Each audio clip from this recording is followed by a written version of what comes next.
It's Lindsay again, and it's finally summertime. Summertime means a lot of birthdays in my family, and when I go to wrap birthday presents, I usually have a hard time because I don't have any cards or tags on hand. I used to make a lot of cards and do a lot of stamping and stuff.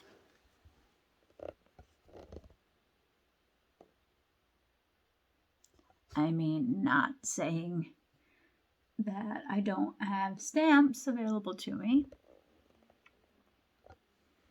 but I'm just not that interested in card making all that much anymore. Plus, I do still have a lot of homemade cards left over and other cards. But then when I flip through stuff that's already made up, I'm like, none of this fits. I've got a lot of nephews. Cards for elementary to middle school, preteen, early teen nephews. Like, here's a hand-stamped card I made for you, and I decoupaged on some fun retro graphics and gave it a vintage feel, and not interested. All of that aside, what I want to do is just have some tags made up ahead of time, just to tie on the gift bag or tape onto the package or whatever. Just have them ready over in my wrapping paper area so that it's all ready to go. And I thought maybe, because you always got to have a challenge, a 100 tag challenge would be fun. So I'm going to set about trying to make a 100 gift tags. When I was 19 years old and attending the University of Maine, I drive from Oregon to the little town of Durham, which is usually represented as the model place.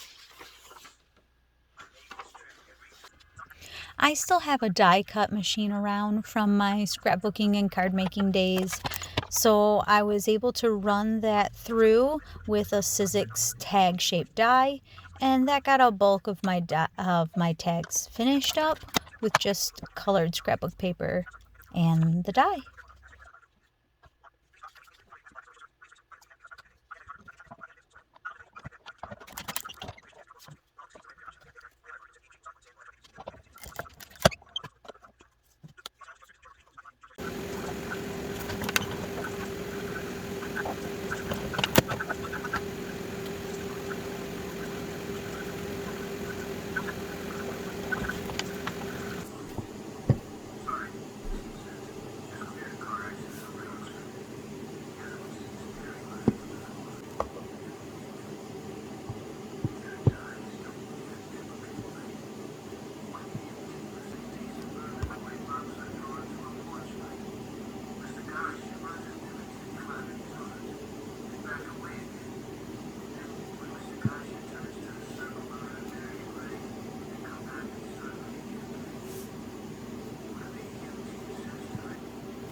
Using a handheld paper punch is also a nice way to make multiple cards quickly and easily, especially if you have a pretty shape that looks good for cards.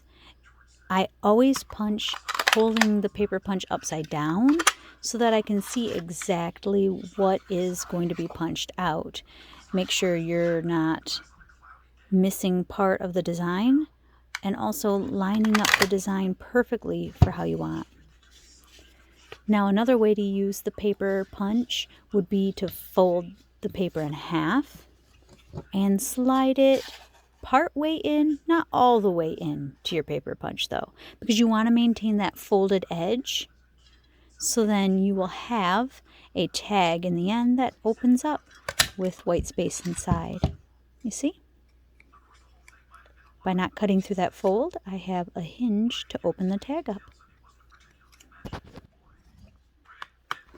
I also have a lot of these chipboard shapes that were originally purchased for scrapbooking and that I never used. By putting some Mod Podge down as an adhesive layer, I can press the chipboard onto some decorative paper. Now, it doesn't have to be Mod Podge that you use. You could use any sort of white PVA glue as long as you can brush it on in an even layer without wrinkling up your paper too badly.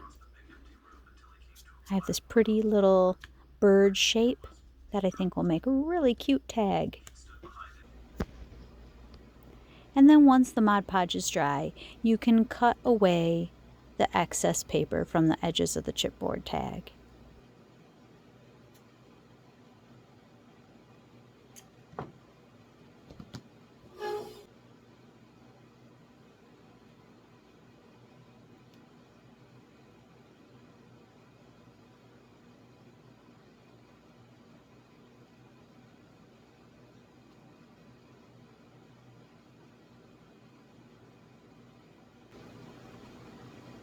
Here I'm using a tool from We Are Memory Makers that punches holes and sets grommets into paper.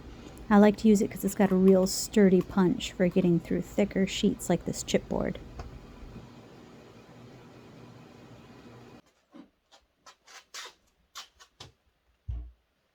I'm gonna have a lunch break.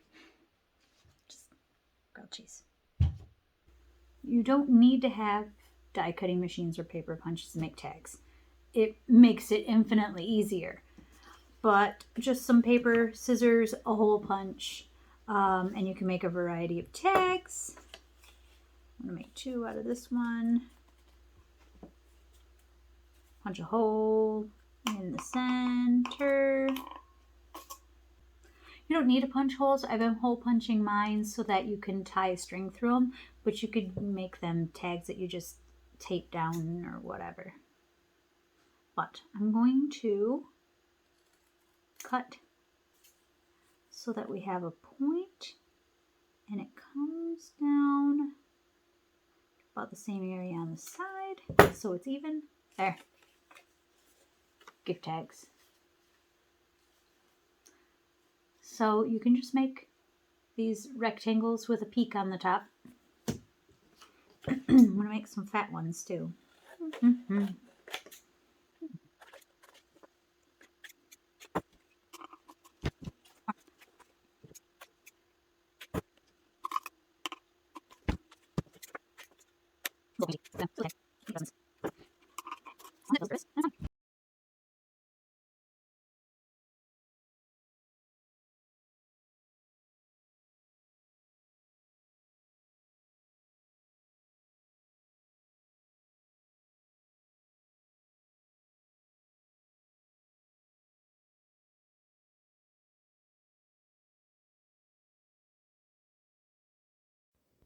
I did go back to using the die cutter.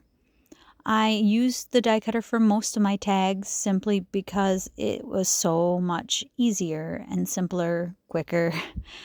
All pros.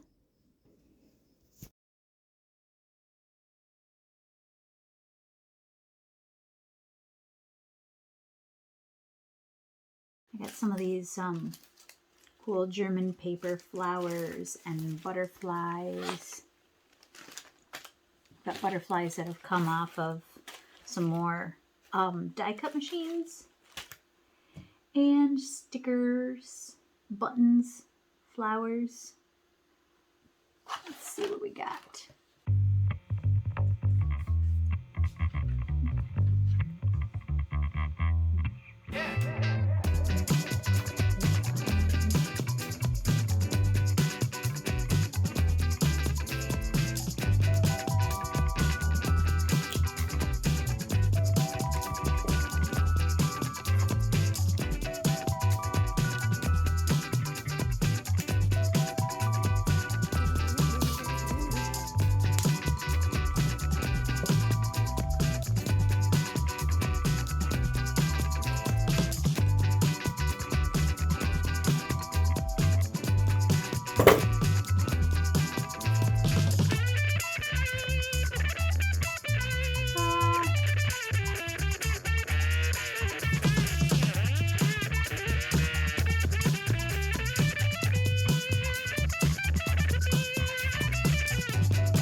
So what I ended up with is 165 tags, well over my 100 tag goal.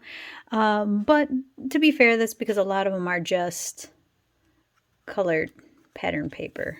So, but I've got some decorated ones here.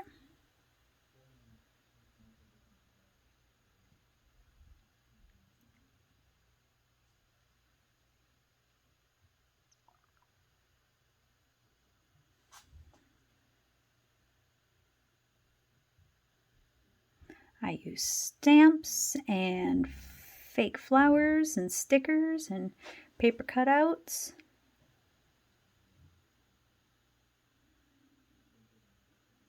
There we go. 165 gift tags.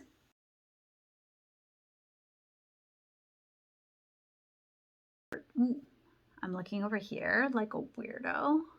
Now I'm looking at myself. My eyes are like,